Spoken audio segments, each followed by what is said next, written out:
আসসালামু আলাইকুম বন্ধুরা। আজকে মায়ের প্রচুর মন খারাপ। ৩-৪ দিন কারেন্ট না থাকার কারণে ইনকিউবেটরের সবগুলো ডিম নষ্ট হয়ে গিয়েছে।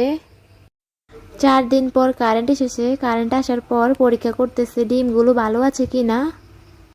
পরীক্ষা করার পর দেখে ডিমগুলো নষ্ট হয়ে গিয়েছে। এই যে গোল একটা চিহ্ন দেখা যায় না ক্যামেরার মধ্যে স্পষ্ট, তারপরও দেখা যায় হালকা।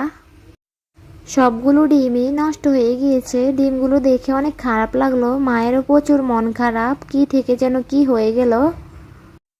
এই যে দেখেন ডিমের ভিতরে লাল গোল চিহ্নটি, এই চিহ্নটি দেখলে বুঝবেন ডিমটি নষ্ট। মা ডিমগুলো ভেঙে দেখতেছে, দেখেন ডিমগুলো পুরোপুরি নষ্ট হয়ে গিয়েছে। এই ডিমগুলো ইনকিউবেটরে ৪-৫ দিন বসানোর পর কারেন্ট চলে গিয়েছে ঝড় বৃষ্টির কারণে।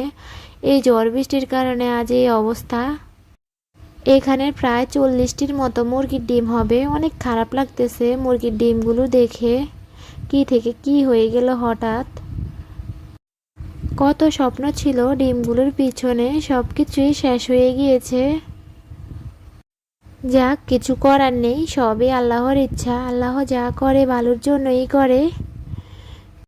সবগুলো ডিমের ভিতরে রক্ত এসেছে। কারেন্ট থাকলে হয়তো সবগুলো ডিম থেকে বাচ্চা বের হতো। আরেকটি ডিম মা ভাঙলো, দেখেন এই ডিমটির মধ্যে কত স্পষ্ট বোঝা যায় এই ডিমটি থেকেও বাচ্চা বের হতো। ডিমগুলো মা ভাঙতেছে আর আফসোস করতেছে। বর্ষাকালে প্রচুর ঝড় বৃষ্টি হয়, ঝড় বৃষ্টির কারণে কারেন্ট থাকে না। তো আপনারা যারা ইনকিউবেটরের মধ্যে ডিম দিবেন ব্যাটারি সিস্টেম করবেন, না হলে আমাদের মতো অবস্থা হবে কারেন্ট না থাকলে।